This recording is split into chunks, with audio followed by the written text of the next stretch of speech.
An old clip from a Kyrie Irving live stream has Mavericks fans in a panic right now, and I'm here to tell you there is absolutely no reason to panic. Welcome into Mavericks Today by Chat Sports. Jeffrey Cooperstein here with you guys. Hope everyone's enjoying the offseason right now. And we're in a bit of a lull here in the offseason, not much going on. The Mavericks do play their first Summer League game on Thursday, though, and we'll be live for that as well. It's Mavs versus Lakers, so join us for that. But to get started with today's show, I want to ask you guys this question. Do you think Kyrie Irving is going to play in more or less than 25 games this season? If you think he'll play more, type O for over. If you think it will be less, type U for under. Let me know what you guys think down there in the comment section. Kyrie slated to be back right around the All-Star break, so that line is pretty good there. Let's get into what Kyrie Irving said here, and then we'll react to it, as this is from a live stream that was, believe it or not, was about a month ago when he said this.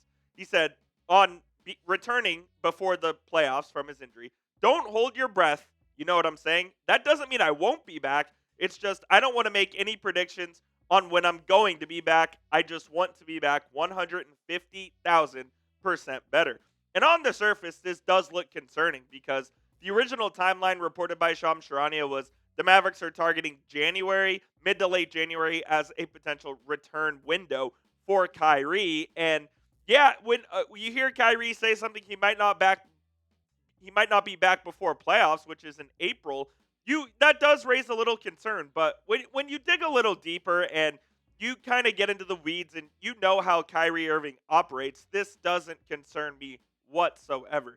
This is a very Kyrie sentiment where he just doesn't want to put expectations on anything.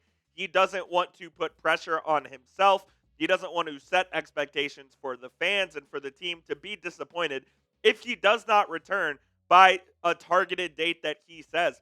I still have full confidence Kyrie's going to play in the 25-26 regular season at some point. It's just a matter of when that happens. Now, like I said, Sham said that he thinks the Mavericks are targeting mid to late January as the return window. I think it's going to be more closer to the All-Star break, especially if the Mavericks are doing well around that time and they're in contention. There's no need to rush Kyrie back and risk anything. And he's going to be on a minute restriction anyway when that happens. So I just don't think there's any reason to panic whatsoever about Kyrie's comments on this thing. I saw this surfacing on Twitter over the weekend and sending Mavs fans into a tailspin. And it's just, we just got to calm down here a little bit. And this just realize that this is a typical Kyrie Irving sentiment that he holds here. And that's not to say Kyrie isn't super important to the Dallas Mavericks. In his 2.5 years with the Mavs, his stats are off the charts: 25.5 points, 5 assists and rebounds, shooting over 40% from three. He's also the leader in the locker room, and he was the leader on the court as well. He is the face of the franchise, so to speak, at the moment. While Cooper Flagg, yes, is the number one overall pick, and the Mavericks fully expect him to be the face, right now, Kyrie is the leader both on and off the court for this basketball team, and they just need to tread water until he returns. We'll talk about the Western Conference here later in the show, but this is a very difficult Western Conference, as you guys know, as it is every year here in the West. And if the Mavericks can just stay above water until Kyrie returns, they get him back, and all of a sudden, they become one of the deepest teams in the NBA. And I think that this point guard room will be able to at least hold serve, with D'Angelo Russell going to be your opening night starting PG, followed by Brandon Williams and Dante Exum. The Mavericks obviously re-signed Exum here in the offseason. Williams played fantastic in the second half of the year last year as well. So those are your three guys that will be handling the point guard duties while Kyrie is out. In case of absolute emergency, I think it'll be Jaden Hardy. I still think there's a decent chance Hardy ends up getting traded, but I think you're hoping that D'Angelo Russell can do the job at an adequate level, and the Mavericks think that Russell is hopefully going to have some sort of career resurgence, because last season it just didn't go well for him with either the Lakers or the Brooklyn Nets. Russell was just very inefficient, especially from three-point land, where he shot just over 30%. He wasn't great from the field either. The passing numbers were okay. His scoring numbers were down as a whole, and he just was not the best version of D'Angelo Russell. The best version of D'Angelo Russell was after he was traded from Minnesota to the Lakers in February of 2023, where he averaged in 93 games almost 18 points, over 6 assists, and over 40% from three.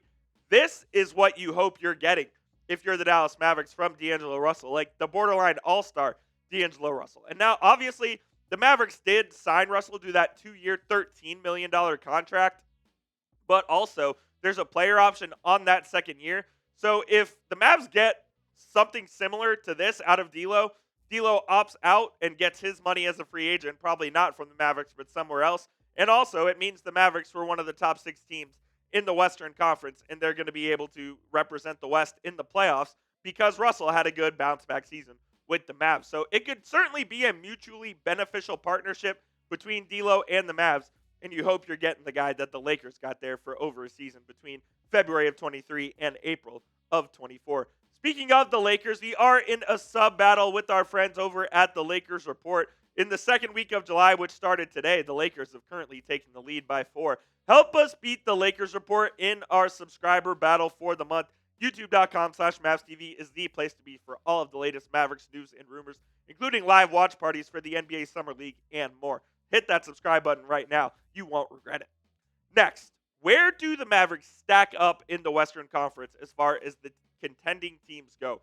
We'll talk about that here in just a moment, but before we do that, I need to shout out our sponsor of today's show, which is Fanatics, and we still do have the Mavs draft hats available for you guys here. When you go to chatsports.com/MavsDraft, you can get that dope blue hat right there, or you can get the white one with the blue brim. This is the one that Cooper Flagg wore when he walked across the stage and was introduced to the world as the number 1 overall pick in the 2025 NBA Draft. When you use that link, chatsports.com/MavsDraft, Fanatics will send us a part of the proceeds so you can get hooked up with Fanatics today, get your draft hat while supporting the channel. And the best part about these hats is it doesn't have a draft emblem or logo anywhere, so you can wear these year-round.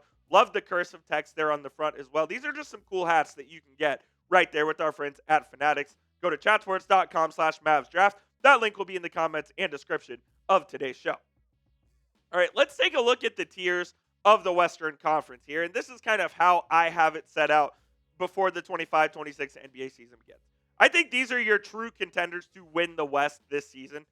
Oklahoma City, Denver, and Houston. I love what Denver did with the Cam Johnson trade, and I love what Houston's done this offseason, getting Kevin Durant, re-signing Fred VanVleet, and also trading away Cam Whitmore. I think the moves that they have made truly do make them contenders there in the West. They also re-signed Clint Capella, so now they're going to have a huge, big rotation with Şengün, Capella, and Steven Adams.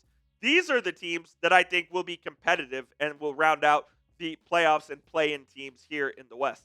You got Minnesota, who I know has made the Western Conference Finals 2 straight years, but I just think Houston is a step above them right now. Golden State will still be good. I think the Lakers, obviously, with Luka and LeBron, will be good. The Clippers are a sneaky team if Kawhi Leonard can stay healthy, although they did just trade away Norm Powell, who's a 20-point-a-game scorer, so we'll see how they replace them. This is in no order, by the way. Memphis Grizzlies will always be competitive with Ja and Jaren Jackson. I think the Mavs are in this tier as well. Like I said, they need to tread water until Kyrie comes back. I think they could be in the upper echelon of this tier if they can stay over 500 until Kyrie returns. And then I think the Spurs are going to be in here as well with Wembanyama, with Devin Vassell, with the addition of Dylan Harper. I think the Spurs are going to take another step and will be at least a competitive team this season. Now, the question is, between these 7 teams here, who finishes in the top 6? Because obviously, if you're outside the top 6, that means you're in the play-in, and you have to win to get in to the NBA playoffs. I think these 3 teams are on the outside looking in here. The Sacramento Kings, Phoenix Suns, and New Orleans Pelicans. I still think the Suns have some ability to stay somewhat competitive with Devin Booker, but the team's an absolute shit show as they traded away KD. They're about to buy out Brad Beal, so they'll be left with Booker and a bunch of other kind of toys that they have over there. Sacramento, I think, will be competitive as well with Domantas Sabonis and a couple of pieces they have over there. And then the Pelicans, I would put them on the lower end of this tier. Like, I don't think they're going to be very good. They're going to play a lot of CTE ball with Jordan Poole out there, so we'll see what they'll end up being this season. And then the final 2 teams who I think are going to be taking for AJ Debanta or Darren Peterson will be the Portland Trail Blazers and the Utah Jazz. The Jazz are probably in a class of their own.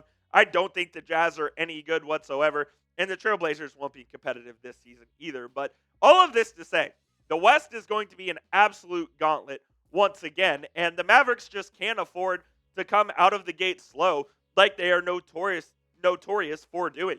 They're going to need D'Angelo Russell to hit the ground running. They're going to need Dante Exum to stay healthy. They're going to need Brandon Williams to continue what he did in the second half of last season into this year. Oh, yeah, and they're going to need Cooper Flagg to play like the Rookie of the Year. Like, the Mavericks are going to need a lot of things to go right in order for them to make that top 6 and be in the postseason without having to play in the play-in. Can they do it? Absolutely. Will it be an easy task? By no means. Like, I don't think anything is guaranteed for the Mavs this season. I do think they could be as high as the 4 seed in the West. I also think they could be as low as 9 or 10. It all depends on their health with Anthony Davis, again with Kyrie Irving, and with others, and it depends on how good Cooper Flagg truly is as a Maverick in his first year. So hopefully Kyrie can come back, and this team will be in a good position to where they're able to really take another step right around the trade deadline when he returns. But it's not going to be easy for Jason Kidd and this Mavericks team.